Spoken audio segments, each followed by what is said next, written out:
Bonjour à tous. Alors voilà, ça fait maintenant plusieurs fois qu'on me demande des conseils et que des questions sont posées à propos du fonctionnement des virtual selectors sur Sunlight Suite 2 et pareil pour Sunlight Suite 3. Le virtual selector, qu'est-ce que c'est? Le virtual selector, c'est une fonction de la couche MIDI qui permet d'affecter plusieurs fonctions sur un même bouton. L'exemple que j'utilise en général, c'est sur une APC Mini où on peut dire, que le premier fader sert à gérer le dimmer d'une page. Le deuxième fader sert à gérer le dimmer d'une seconde page. Et le troisième fader sert à gérer le dimmer d'une troisième page. Donc on peut dire que les trois premiers faders gèrent chacun le dimmer d'une page. Et il serait bien pratique de pouvoir utiliser les pads de la console pour des fonctions différentes en fonction de la page qu'on a choisie.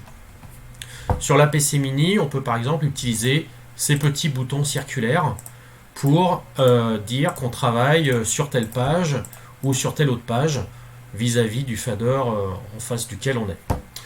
Donc le but, c'est de dire que quand ce petit bouton est activé, tous mes pads, enfin au moins ceux sur lesquels j'ai mis des fonctions, tous ces pads sont sur la page 1 en fait. Quand je sélectionne le deuxième bouton, eh ben, je vais affecter les mêmes pads, mais ils iront actionner des switches ou des scènes sur la page 2 et pareil pour la page 3. Donc, la première étape est tout d'abord de définir sa zone de virtual selector. Donc, on fait ceci en faisant un clic droit sur le bouton, en allant dans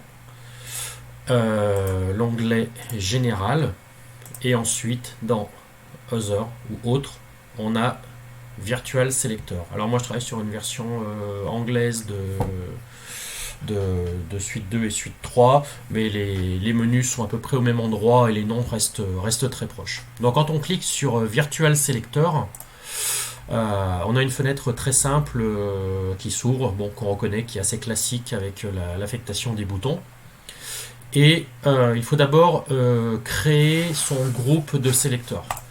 Donc on fait les trois petits points, New, et là on va marquer par exemple choix page. À ce niveau-là, la valeur qui apparaît, c'est pour dire que mon petit bouton rond là, sur lequel j'ai cliqué, avec le clic droit, qui était donc le premier, permet de choisir dans le Virtual Selector choix page la première option. Alors, il faut définir le nombre d'options de notre Virtual Selector. Moi, j'ai 3 pages, donc je vais me créer 3 zones différentes. Sur la PC Mini, vu qu'il y a 8 faders, on pourrait créer 8 zones, par exemple, pour définir 8 fonctions différentes par bouton. Ce chiffre-là permet de dire en gros combien de fonctions différentes on va pouvoir définir par bouton.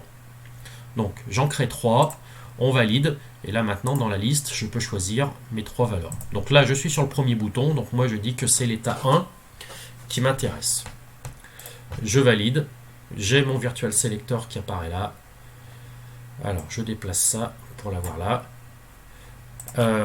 Je sélectionne cette ligne, important pour gagner du temps, je sélectionne cette ligne, je la copie pour la garder dans mon presse-papier. Je fais un clic droit sur le second bouton, je colle la ligne et je vais venir l'éditer pour lui dire que le deuxième bouton correspond à la deuxième fonctionnalité des pads. Ok. Clic droit sur le troisième bouton, je colle toujours ce que mon Virtual Selector que j'avais créé, je double-clique dessus et je me mets en état 3. Maintenant, quand j'en suis à cette étape-là, ça veut dire que mon premier bouton m'affecte l'état 1, le deuxième bouton affecte l'état 2 et le troisième bouton affecte l'état 3. D'ailleurs, on peut voir que le comportement a changé. Maintenant, mon bouton est devenu à choix unique en fait. On ne peut pas en cliquer plusieurs à la fois, ce qui serait incohérent. Par exemple, sur les 5 derniers sur lesquels j'ai pas affecté le Virtual Selector, eux, ils ont encore un fonctionnement standard où on peut en actionner plusieurs puisqu'ils n'ont pas de contrainte entre eux. Or, les 3 premiers, maintenant que ce sont des Virtual Selectors, ils ont une contrainte.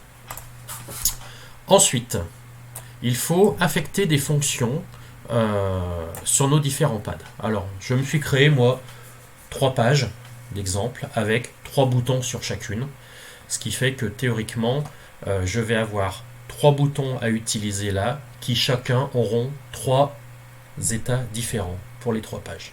Donc je fais un premier clic droit sur le premier bouton, qui forcément est vide, et là je vais venir choisir dans l'onglet Live, qui correspond à l'actionnement des boutons, je choisis mon bouton, Button Activation. Là on peut laisser par défaut, on choisit juste bien la bonne page. Alors vous, ça peut être une page qui s'appelle Scan, une page qui s'appelle Beam, une page qui s'appelle éclairage bar, éclairage table, enfin ce que vous voulez. Ensuite, on vient choisir le bouton qu'on veut affecter sur ce pad, de la même manière qu'on le ferait sans Virtual Selector. La seule chose sur laquelle on va être vigilant sur cette partie-là, c'est que maintenant, il va falloir qu'on choisisse un Virtual Selector en haut. Donc on choisit notre choix page. Et on va dire que ce bouton-là, vu qu'il affecte la page 1, c'est donc notre première colonne, c'est ce premier petit bouton rond là, il correspond bien à l'index 1 des Virtual Selectors. Je colle je fais OK pour valider mon choix. Ma ligne apparaît. Cette ligne-là, je vais la copier et je vais la coller. Ce qui fait que je la vois 2 fois. Je vais éditer la seconde. Et sur la seconde, qui donc, là en fait, on est en train de créer les différentes fonctions de notre bouton en fonction du Virtual Selector. Donc là, je vais dire que ce bouton, maintenant, c'est plus la page 1, mais c'est la page 2. Et c'est toujours le switch. Maintenant, c'est le switch 1 de la page 2 qu'il faut choisir. Mais il faut aussi passer là sur valeur 2 pour lui dire que c'est quand ce deuxième choix, ce deuxième bouton sera activé, qu'il faudra utiliser cette fonctionnalité-là. Vous comprendrez plus facilement à la fin quand on testera.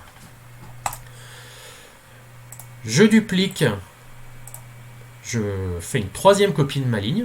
Donc là, on voit bien la première page 1, page 2. Et celle-là, je vais la mettre donc pour l'état 3 sur la page 3. Et je choisis mon switch 1 de la page 3. OK. Donc là, en gros, pour ce premier bouton, on a défini 3 fonctions différentes. Une sur la page 1, une sur la page 2, une sur la page 3. Chacune de ces actions elles ne seront pas toutes exécutées en même temps. Il n'y aura qu'une seule ligne qui sera activée. C'est la ligne qui correspondra au Virtual Selector qui sera choisie parmi les 3 petits boutons ronds. Je vais créer mon deuxième bouton. Alors là, pour gagner du temps, je choisis mes 3 lignes, je fais copier, clic droit sur le deuxième bouton et coller. Je reprends chaque ligne. Alors pour vous, ce sera plus complexe parce que vous aurez forcément des fonctions différentes, vous serez obligé de modifier plus de valeurs. Mais moi, page 1, c'est switch 1. Donc je suis bien sur la page 1 avec mon sélecteur 1 et je choisis mon bouton 2 de la page 1. Là, je choisis le bouton 2 de la page 2. Et là, je choisis le bouton 3 de la page. Le bouton, même moi je m'embrouille, le bouton 2 de la page 3. Vérifier là, mais c'est bien le bouton 2 de la page 2. Voilà. Je prends mes lignes, je copie et je viens coller la même chose sur mon troisième bouton. Et là, je mets le switch 3. Le switch 3. Oups, c'est pas bon. Et le switch 3. Voilà. Là, à partir de là, c'est terminé en fait.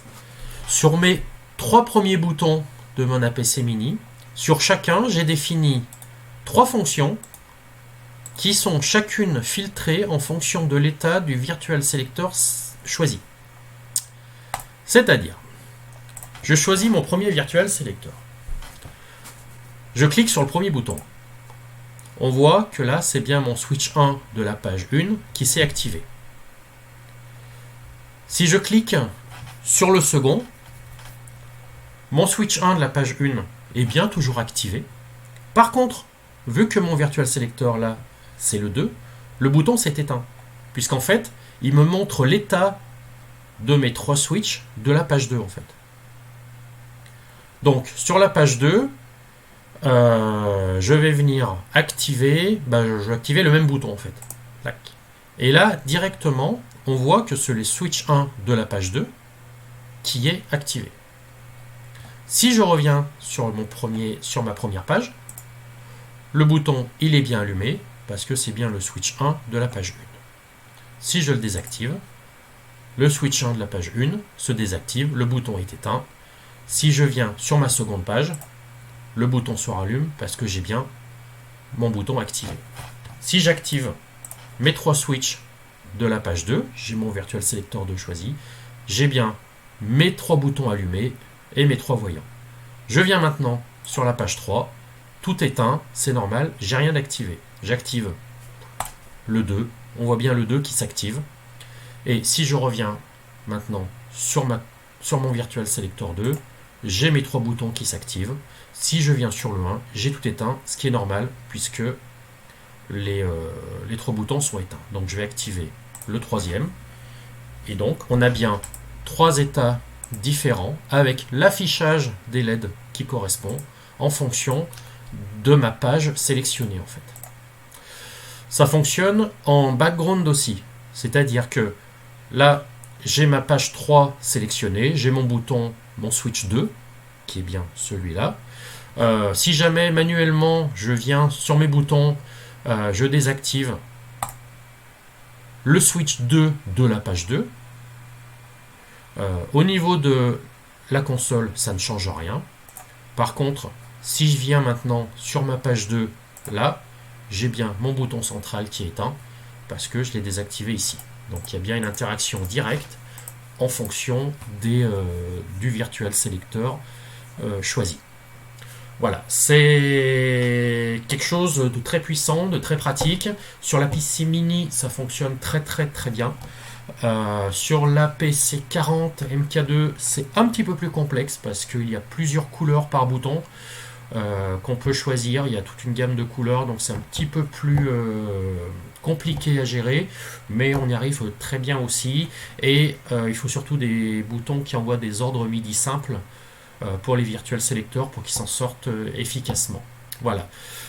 J'espère que ce premier tuto vous aura aidé. N'hésitez pas à poser des questions si en commentaire de la vidéo ou sur Facebook si vous avez des questions concernant les Virtual Selector.